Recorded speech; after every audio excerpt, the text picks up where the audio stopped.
and welcome everybody to Surfing Your Edge with Christine Goad. I am Christine Goad, your Surfing Your Edge coach, and today I am with one of my most favorite people in the world. This is Danielle Benzon. Thank you so much for being with us today, Danielle. Thanks so much for having me. I'm so excited. Feeling is mutual, and we're going to have a great time today. The two of us don't get a chance to talk enough, so we'll probably talk too much.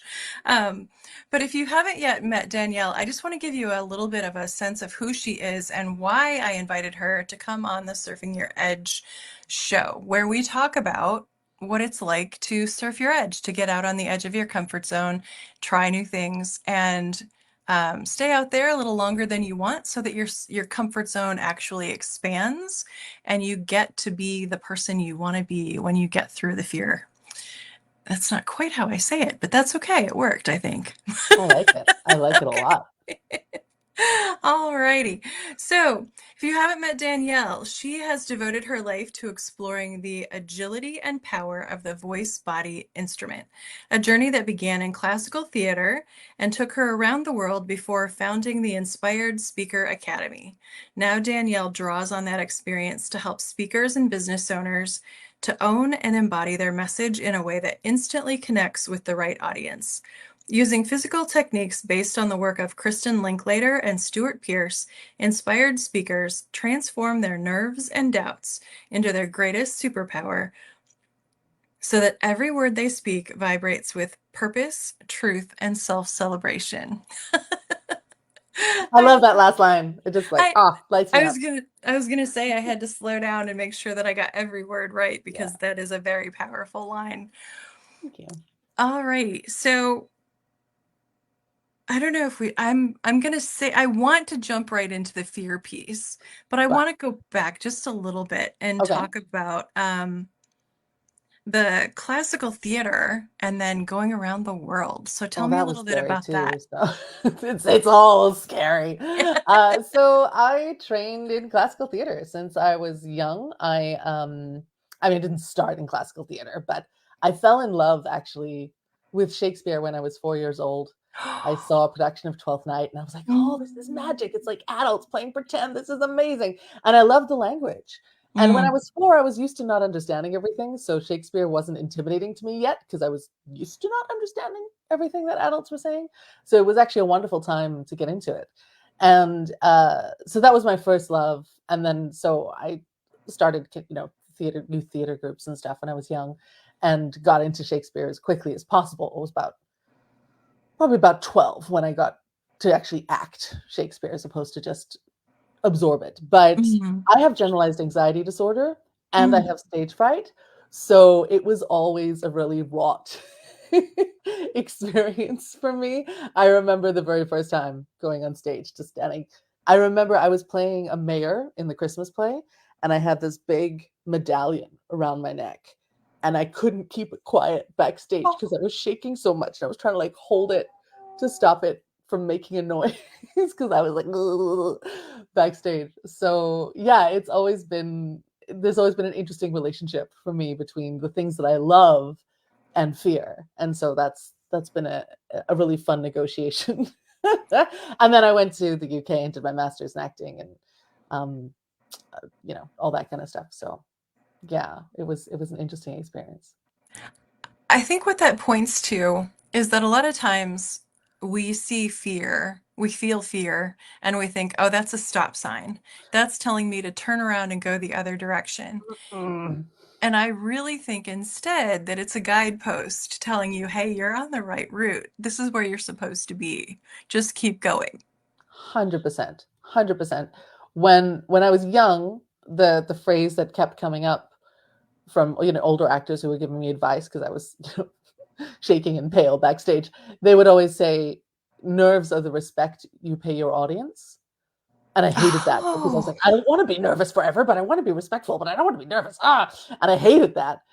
But that I kept hearing it and hearing it and hearing it. And then in my 20s, I read a book by Stephen Pressfield called The War of Art. yes. Yeah, you know it. It's a Tiny great book. book. It's fantastic. It's a tiny little book, but it's fantastic.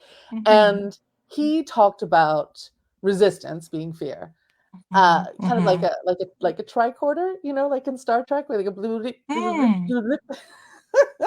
And the more blue bleep bleeps there are, the scarier it is, and the more important it is to you because Mhm, there's this mhm. relationship of when something is really close to your soul, you feel more exposed, and so it feels more scary. Whereas when something isn't important to you, you can be apathetic because who cares? So Right. it's that's the ratio. And when I read that, it was like I now understand what they were trying to say when Right. they said nerves with the respect to pay your audience, because they were saying you're nervous because you care, because you're an artist and you want to do well. That's what they were saying. They didn't say it like that, unfortunately. But yeah, that helped a lot just to be like, oh, I'm nervous because this is important to me, not because I'm less, not because I'm not good at what it is, just because I want to do well and I have this ambition. And that's what's making me nervous because I'm aware of my potential, even if the audience isn't. I think I am. I think I know what my potential is, and I want to fulfill that on stage, and Yes. that's where the nerves come in because I want to do a really good job for the audience, and so that helps a lot. That helps a lot. That outlook also makes it pretty clear that you should never really expect nerves to go away. No, no, not if you keep pushing yourself. Not if you keep following what you love. They do change. Like Mhm. for me, I still get nervous, but it's like a welcome shot of adrenaline now. It's Mm. like having a doppio espresso, and it's because I understand them and because I've worked on them and because physiologically I know how to work with them, because that's a huge part that I think a lot of people miss. And I'm lucky because I'm an actor. I got to do all that kind of stuff. And because I know how to take that adrenaline, I know how to slow my heartbeat down, I know how to connect to my breathing, I know how to do all those kind of things, then I can really use the nerves to my advantage. Where I think some people, like, I don't think thinking is always quite enough. Like, sometimes you still panic. Mhm. Yeah. Yeah. Yes, absolutely. I haven't had a panic attack on stage. Oh. I've never had a panic May attack on stage. I'm lucky to maybe I say. did. Not, I In mean, it rehearsal, wasn't yes. horrible, but definitely nervous. Yeah, I read poetry on stage in front of Oh, like 800 people, two poems that I oh, wrote, and you know, the mic was too close, and the mic was, it couldn't get, it was just, ugh, but I mm. made it through. That But what kind of, sorry. no, no, you. That kind of direct thing is much more like, I was lucky I started in acting because being Mm, direct with your audience is more intimidating. yeah, You've got nothing to hide behind. When you're acting, you've got the character and you've got the world, and it's a bit yeah, easier to kind of distance yourself. Sorry, you yeah. were saying. No, no, no. You're absolutely right. And it was just, I was also reading poetry that I'd written. Amazing. It was like, this could be horrible. People could not get it or hate it or Oh. whatever. So that was part of it. But I was thinking about, you were saying that thinking isn't often enough to get your Mm. body under control. And I have been afraid of open water most of my life and tried one of the first things I tried to do to get over that was to do uh, triathlons in Just throw lakes. yourself in there. Throw yourself in. And I would, Exposure therapy. yeah, and I would, you go out in groups, right, of like 100 at a time, and I would put myself toward the back because I didn't want people swimming over me. And I'd go out about 10 strokes, and then I'd realize I wasn't breathing. Oh, honey. And I was just like, and it was my thoughts were creating the panic, and Yeah. then my brain couldn't calm down enough to calm down my body, and so invariably this little swim angel would come over with a pool noodle and let me hold on to her pool noodle until I could get my breathing under control. Oh. And that happened a couple of times, but it's just so true that once you go over that edge, Mm. your brain can't necessarily bring you back. Yeah. Is there anything small that you could teach us today, like teeny Ooh. tiny, to kind of help with that? Or is it more? Um, maybe. I was not prepared. I was not prepared for this. I have a my favorite exercise I actually have as a download, but it's not small. It's Right. a little bit bigger. Um, I think the most important thing to do. It's not like a physical technique because those are all a little bit difficult to teach Mm. with just a few minutes, and I like to be able to kind of watch people do it and kind of go back. But the most important thing is if you can see it coming, Mm. then if you can slow down your breathing, and I can teach you part of this exercise. I can't teach you the whole thing, but one of the things that really helps me that I actually learned for anxiety attacks, but I now use in my voice coaching all the time, is type of breathing. It's not that kind of square breathing because Mm-hmm. you ideally want your in breath to be half of your out breath because that's what your natural breathing is Yep. like. Yep. And we're always looking, when you're speaking, we're always looking to get back to natural as quickly as possible. But I do hold the breath a little bit in the middle, which is not natural, but it's part of slowing your heartbeat down. So you breathe in for, say, 4 counts. So you breathe, but when you breathe in, you're breathing as low as you can. So ideally below your rib cage, like into your belly, into your lower back, into your pelvis if you can, just as far down into your body as you can. So you're breathing in to the lower torso for 4 counts, and then you hold your breath for 2 counts, and then you breathe out for 8 counts, but you breathe out on an F. So like that Huh. to slow it down. You don't want to slow it down in the throat because you don't want to bring tension in. But if you Uh-huh. slow it down with your lips and your teeth, that's not going to do any damage. It's not going to bring any extra tension in. Hmm. So we can do it together right now if you want. Sure. Put you on the spot. So we're going to breathe in and out through the mouth because Okay. it's more immediate. It is more emotional, so it can be a bit more scary, but it's a lot faster as well. So, and it's good for speaking. So we're going to breathe in through the mouth into the belly, lower torso for 4 counts. Hold for 2, and then out for 8.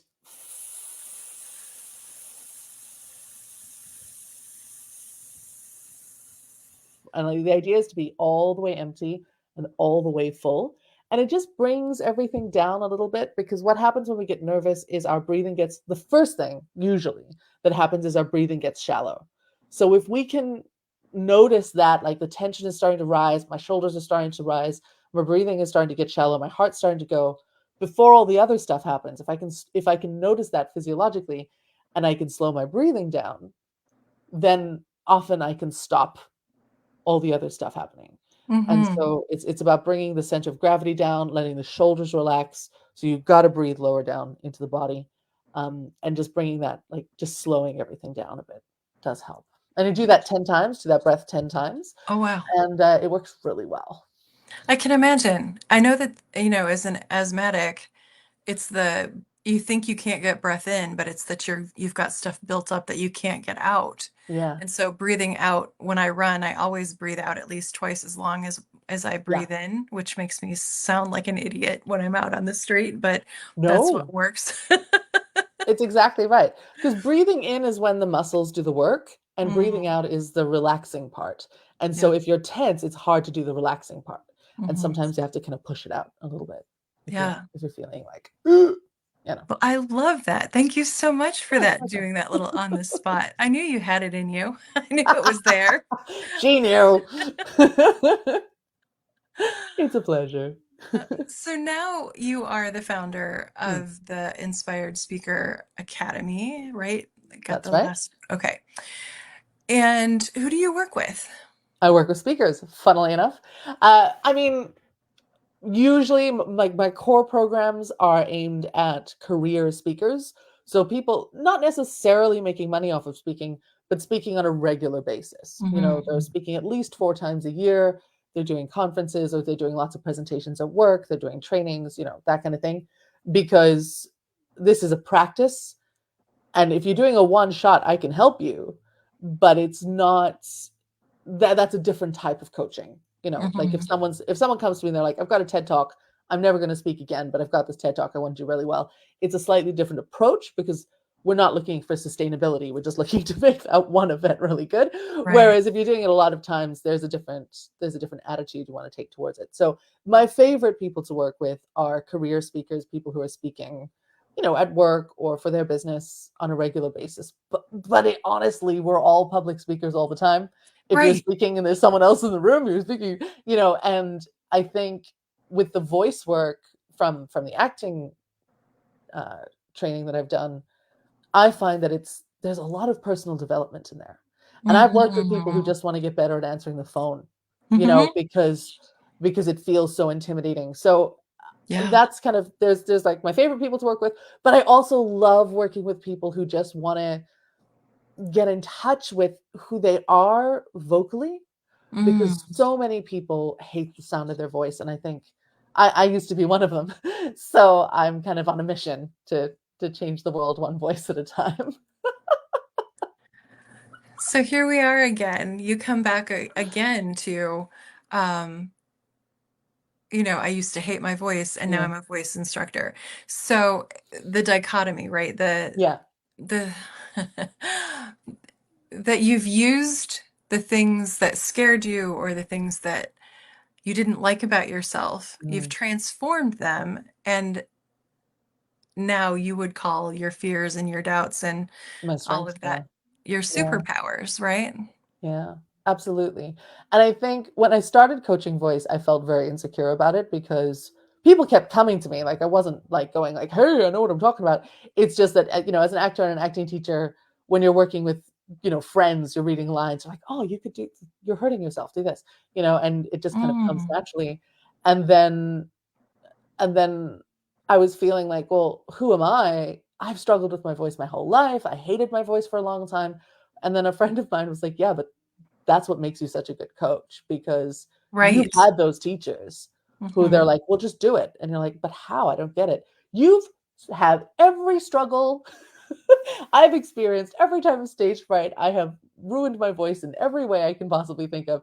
And Hmm. so I have a much deeper understanding of the tools necessary. And I think that gives me a much deeper empathy with my clients. Whereas I have been that student who just doesn't get it.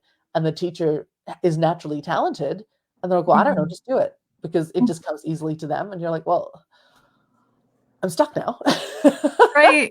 you know? So I think that resourcefulness that I had to put myself through. And also because I know how important it is, because I've been through the whole thing. Hmm. I think that helps too, because I know it's uncomfortable, and I know it's hard, and it's like facing yourself.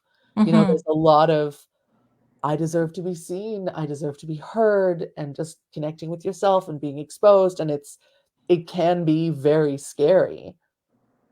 But on the other side of that fear is freedom, Right. you know? Exactly. So Exactly.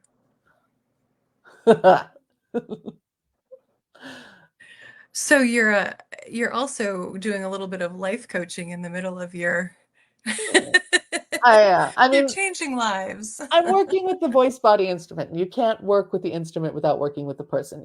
Right. It's everything that you're feeling physically comes out in your voice. Everything that you're thinking and feeling emotionally comes out in your voice. So Right. in order to work on your voice, we're working on the whole human, which is why I loved voice so much as an actor, because it was a way of kind of getting very specific, but Hmm. also addressing the entire system at the same time, which is Hmm. it's another dichotomy. I'm full of juxtapositions. It's like my whole life is just all these paradoxes. Perfect. That's probably why I love you so much. That's why we get along. What was that? That's why we get along? Yeah. Yeah, I think so. I think so. So, um, I know you've had a lot going on in your life. You spent what, a year in South Africa? Two and a half, Two, two and a half. almost. Yeah. Wow. Yeah. Yeah. I went back. So I'm from there. I grew up there, which is part of why I hated my voice, because I sounded like this when I was growing up. Like, this is not the most comfortable accent to grow up in. But it Mm, wasn't just that. It wasn't, the South African accent can be really beautiful. I just didn't do it that way when I was growing up. And yeah, I moved to Canada when I was 15. So I went back to visit family, spent some time with family the last 2 years, which Hmm. being a digital nomad is a wonderful thing. And that's one good thing that came out of COVID is I put my whole life online. Another very uncomfortable thing that I was like, well, I'm here. I got nothing Right, else to do.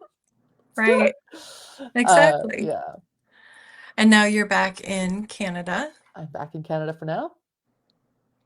I'm and going to you're be a working. world traveler. Yes, because after Canada, you're going where? Well, I'm just going to flip between Okay. uh, in South Africa we call them snowbirds, but Right, I'm going to be a sunbird because I'm following winter around right, instead right, of right. summer. But yeah, Yeah. I'm just gonna keep flipping. And right now you're working on a really big, exciting new project. Do you want to tell us a little bit about that? Yeah, talk about surfing your edge. The last couple of days, I was thinking about this interview, and I was thinking about the image of surfing. And I don't know about, have you ever windsurfed? No, but my Probably sister not. was really Oh, good at it, of I'm course. She just terrible jumped at on the it. board and I'm terrible at it, but I love it. I love it, but I'm awful. So it takes me. This is what the last couple of weeks have felt like getting this launch ready, and I had to have it ready for today. So this is what the last couple of weeks have been like. It for me, windsurfing is about 15 minutes, just kind of all. It feels like 50. It's probably not. It's probably 5 minutes, but like hauling that sail up because it's full of water. It's so heavy. Mhm. Finally getting the sail up, going like Billy Go for maybe 3 minutes and be like, wow, this is amazing. I feel so good. And then flipping, falling off, and then hauling the sail up again. So it's maybe like 20% flying and Mhm. 80% like getting yourself out of the water and up on the board and pulling. Right. That's kind of how I feel at the moment. I feel like I'm really on the edge. Like I keep falling off the edge is where I'm at with the launch right now. I'm loving. I know I'll love it when I get to the event, but right now I'm creating all the marketing materials and the business side of business is still very tough for me. Mhm.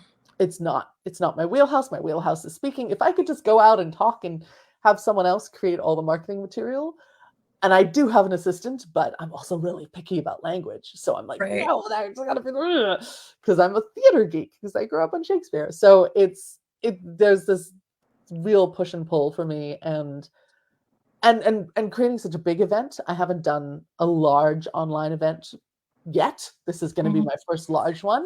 I've done lots of little mini workshops and those kind of things, but this is going to be my first big event. But I'm really excited about it. It's kind of taking. It's not taking everything I've learned over the last 10 years because that would be way too much. But everything I've learned for beginner speakers and for people who are suffering with nerves, even if you're not a speaker, if you're dealing with nerves on a general level. I mean, Mhm. it's through the lens of speaking, of course, but just how to connect with yourself, how to ground yourself, how to change the lens on those nerves so that they are your friends, so that they are showing you what's most important to you. And then we go through, some actual.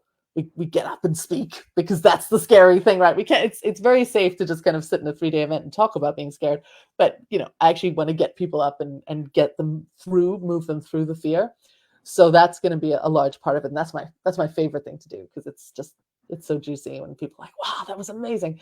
So yeah, I'm terrified of the business part of it, and I know that it's my job to create a really safe space during the 3 days because everyone else is going to be terrified there. That's my wheelhouse. I'll be great. I mean, I'll be nervous, but it'll be wonderful and exciting.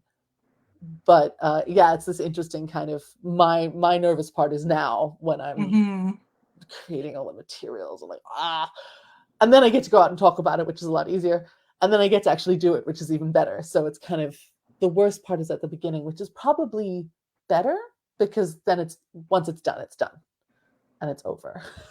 And then I get to focus on everyone else's nerves, which is much more fun. Right.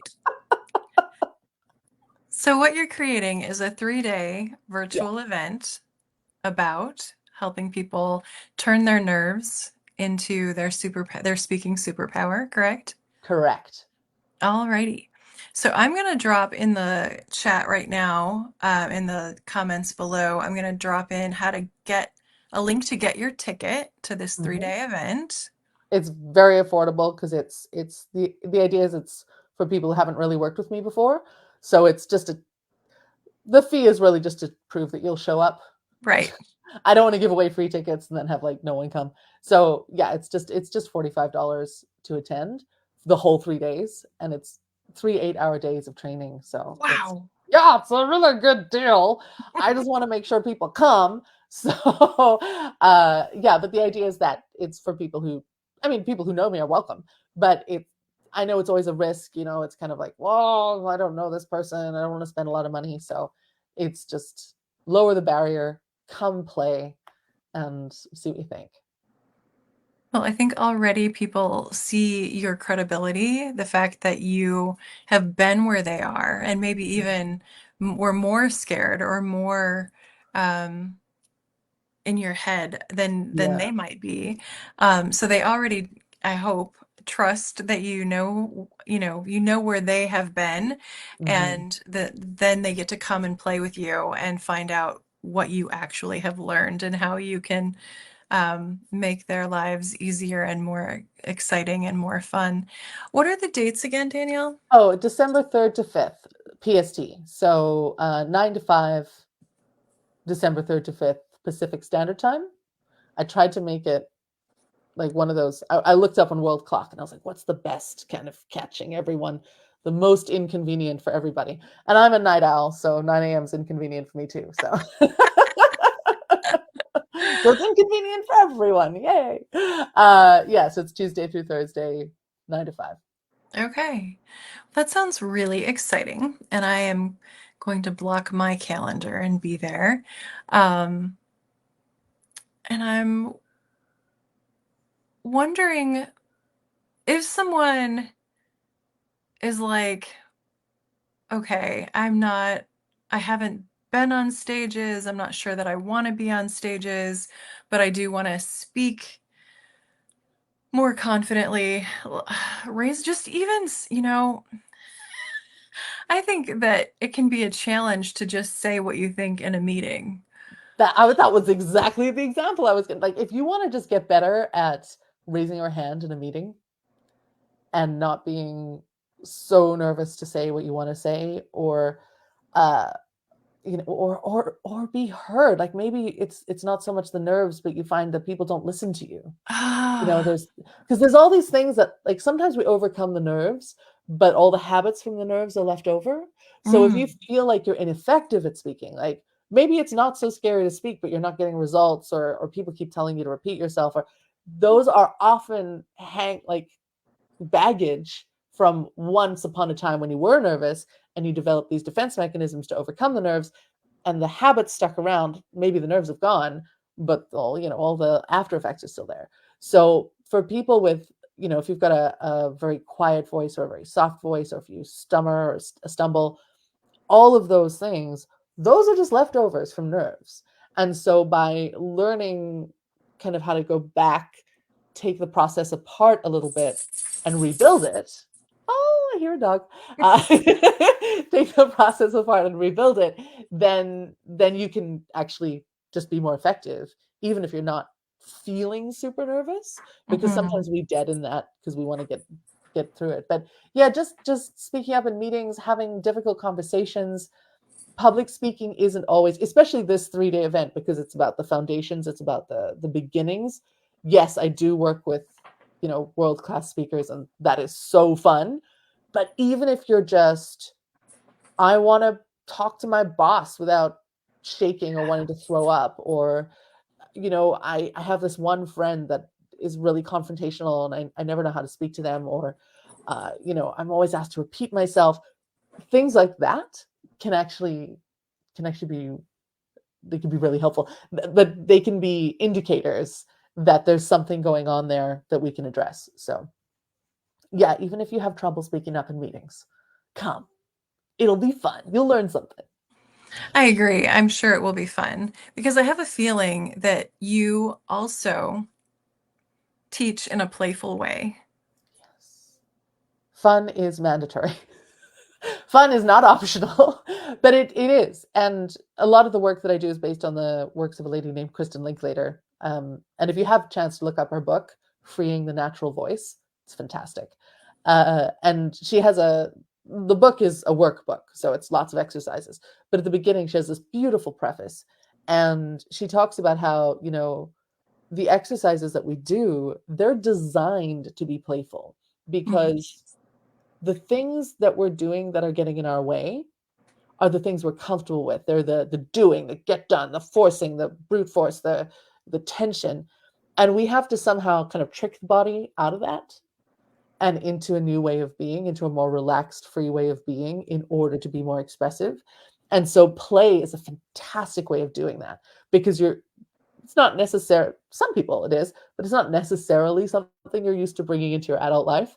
And so there's a lot of behavioral conditioning that you haven't necessarily brought into your play that can help with freeing your voice. But also, I find if you're not having fun, it's really difficult to do the scary thing. If you're trying to Mm. force yourself into it, it's like, ugh. Whereas if you're Yeah. having fun, it opens up that emotional bandwidth somehow, and the scary things aren't as scary because you get to laugh about them and you get to, not we're not distracting. We're not using humor as a way of deflecting. We're using it as a way of going deeper. Mhm. And that's a subtle difference, but I think it's very important. I love it. I think you and I teach so much of the same things. I take Fun people time. to be scared on a surfboard or go play on a surfboard, and you play with voice. And it's the same thing, right? Fear is there to help you. It's not something to battle against, and Mhm. bringing in more play and more lightheartedness and more curiosity really can get you through the fear to the place where you can actually see some growth and start to get to do and be all of the things that you want to do and be. Yes. Yes. And I love that, it's all about surfing the edge and being in water because I use so many water metaphors. And I think one of the keys, I think the process is very similar, like what we do. And I think one of the keys to that is surrender. You Mm, know, if we try and control our environment, we're we're kind of lost. We're never going to be in control of our environment. So you're always going to be frustrated and you're always going to be upset. But when we learn to surrender and accept and work with the world around us as opposed to against the world around us, and I'm including our bodies and kind of the world around yeah. us, Yeah, yeah. then everything becomes easier. Mhm. And so when we get into the state of flow, so I think surrendering to, like, the ocean is a powerful thing. I've just spent 2 years living right next to the ocean, and it's a powerful thing. Yeah. And if we work with it, we're much more likely to survive any dangerous situations than if we try and work against it. Right. Yeah. Yeah. Yeah. And just staying in the moment and, like you said, staying in your body Hmm. are both, key, and letting go of all of the judgment and just being curious and being here now. Yeah. Yeah. True presence kind of pushes out insecurity and anxiety because you don't have space for both, Hmm. you know? Yeah. You know? Yeah. Like when You you're really also. present, there's no space for those intrusive thoughts. It's just you're full. Hmm. So it's about getting there. Yeah. Yeah. Yeah. And I've also learned, going back to the very first thing you taught us, is that when there's breath, there's no Mm. room for fear. Because Yes. so, Yes. Yes. Because we hold our breath when we're scared.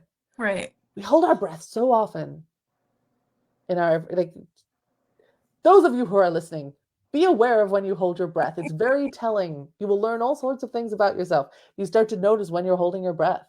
When are you stopping your life in order to do Mm. something or talk to someone or just feel something, Wow. and you hold your breath to stop it? And what would happen if you let yourself breathe through it instead? I love it. I love it. That was beautiful. It's all All about right. breath, baby. It is. So we're going to invite you again to come join Danielle December 3rd through 5th at the Ignite Your Superpower 3-day event where you will get to play Yes, you will. and breathe and learn some of the amazing skills that Danielle doesn't have time to teach us here today. So find that link in the comments. And if you have any questions for Danielle, please leave them here and I'll make sure that she sees them and gets you an answer. Mhm.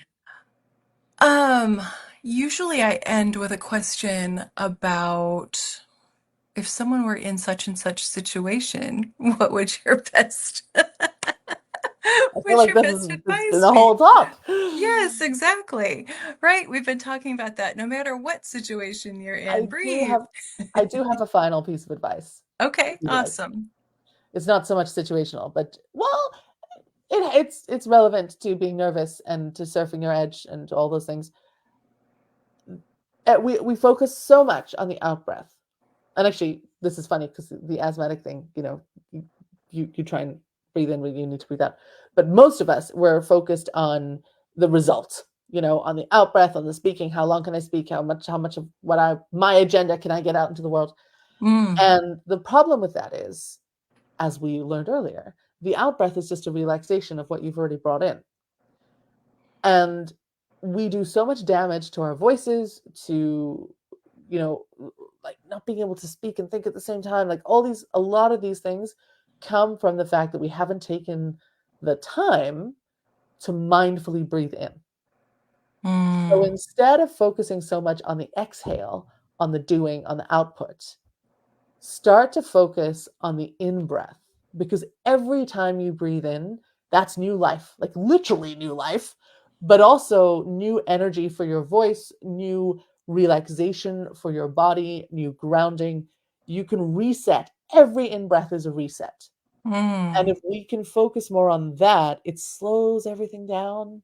Like time slows down. You have more time to think before you speak. You have more power in your voice. Everything just kind of resets and refocuses and slows down when you focus on the in breath instead of the out breath. Because most of us are just like, do, go, go, go, go, go. You can't exhale before you inhale. You got to inhale first. And so start thinking about that more. That's my advice. that's fabulous advice. Thank you. It was a pleasure. All righty. Is there anything else you need to say to make this conversation feel Oh, complete? 3 days worth. So come to the Speaker Superpower event. I have so much to say. And if you have any questions about it at all, there will be a recording. You want to pay an extra $50 for the recordings, you can. If you have any questions about the event or speaking in general, just hit me up. I love jumping on the phone and chatting. So um, just don't be scared. Just contact me. It's all good. I want to underscore the don't be scared part. Danielle is wonderful and amazing and fun and um, supportive. She's not going to be one of those voice instructors that you fear, the one that you've got in your head, right? That's just like, you're doing it wrong and, do it this way and I can't tell you how, but just do it. She's not going to be Wrong that with you? person. No. Yes, exactly. She's not going to be judgmental. She's going to be there to play with you and help you figure out your best way to access your best voice. Yeah, because we're all different. There's no rules. There's no cookie cutter. I mean, there are certain physical processes that, bodies are built a certain way. But even then, you know, everyone's a little bit different. There are no rules, as long as they can see you and they can hear you. I always tell my speakers, all the other rules are there to be broken. It's really about expressing yourself as Mhm. authentically and clearly as you can. I love it. I love it. So Danielle is perfect if you're a rebel as well and a rule breaker, which you can kind of get from the blue hair. Yeah. I'm not sitting here in a suit with my hair in a ponytail. Yeah, it's not happening. Alrighty. Well, I have loved this conversation. Thank you again, Danielle, for being here. I hope all of you have enjoyed hearing our conversation about how fear can be your friend and a guidepost rather than a stop sign. And I really do hope that you will join Danielle for these 3 days. I think they're going to be super powerful. I can't imagine a better deal. I mean, seriously, if you're just looking for, you're not going to find a better deal. So, They're not. so join us for that, and drop us any questions below. And until then, we hope you have a fabulous rest of your fall, and we will see you in December. Surf that edge. Yes. Thanks so much, Christine. This was so fun. I love Thank chatting you, with you. Danielle. I love chatting with you. And I am wishing everyone wonder. I hope you are well, and I will see you soon. Bye. If I can figure out how to turn this thing off. That's always the fun part. You're like, wait, we said